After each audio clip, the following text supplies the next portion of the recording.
Hello ladies and gentlemen, David here. Today we're gonna be taking a look at Frostpunk. Frostpunk is a city building survival game developed and published by 11-Bit Studios. 11-Bit Studios is a game development company based in Warsaw, Poland. Considering the history of Poland, survival genre should be right up their alley.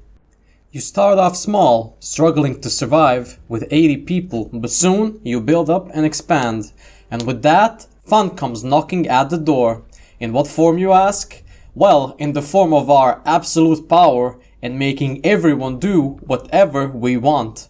Frostpunk makes you realize that even if the world is ending, us humans will turn to the better things in life, such as watching people beat the shit out of each other, drinking, public whorehouses, and dueling in the streets until death. In the DLC, you can even use cocaine pills as motivation What's your name, for your buddy? workers. Crack cocaine. Crack cocaine. How old are you? Crack cocaine. That's what crack you- cocaine. Is that- Crack cocaine. That was actual gameplay footage. You can trust me. However, at the start of a playthrough, I noticed that the only worker in the public house, Harold, was both the only bartender and the only prostitute, and that the only customers that had visited were male. I don't judge, so I let it be. Ah, how beautiful. But let's not get distracted.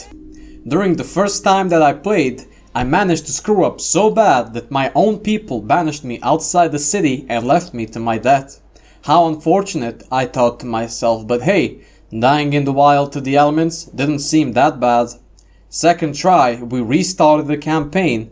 This time I had decided that instead of channeling my inner Trump, I will channel my inner Obama. Not that I could choose to be black though, as I had noticed that there were no black people in Frostpunk. Did you know that one black male is just as useful as two white males when it comes to physical labor? I was getting off topic. What else can you do in Frostpunk? Well, you can get attacked by a Karen who had decided her child was too precious to be gathering coal in the freezing temperatures. Turn the overdrive on only to forget about it and have to sacrifice a child because a steam core is just too valuable. When people protest in fear of death, you can go two ways. Become an authoritarian regime or become a religious fanatic. I chose the latter because what better way to make people do whatever it is you want them to do? Fight bears to get more workforce. Become a cult leader. Allow your people to become a part of Battlefield 5. Witness your people go on their own Hajj around the generator. Public penance. Beat the shit out of your own people and watch them cry on the street. Beat up an old man. Get everyone to worship you like a god. There is no hope now, only devotion. One thing I'd like to mention is just how beautiful the visuals of this game are, and the atmosphere it sets is amazing as well. The biggest test in it, of course, is surviving the final storm, sort of an endgame crisis if you will. Best way to beat this is to manage your resources well and strategically heat your entire city. Endure the final storm, and in the end get rewarded with a time-lapse of you building your own city. Doesn't it look beautiful?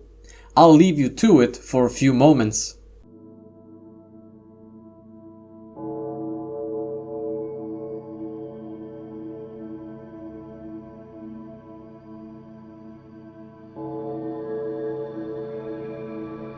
The game also has other stories that you can beat, such as saving the grain for the entirety of humanity.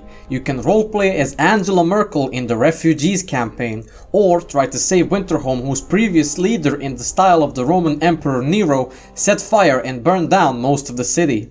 The newest one is called The Last Autumn, and it's a bit different than the other campaigns are. Each of course is unique in its own way. I rate this game 10 out of 10. It's amazing, you should go and get it. It offers great experience. You can buy Frostpunk off of various websites, to some I will leave links in the description down below. Thank you for watching.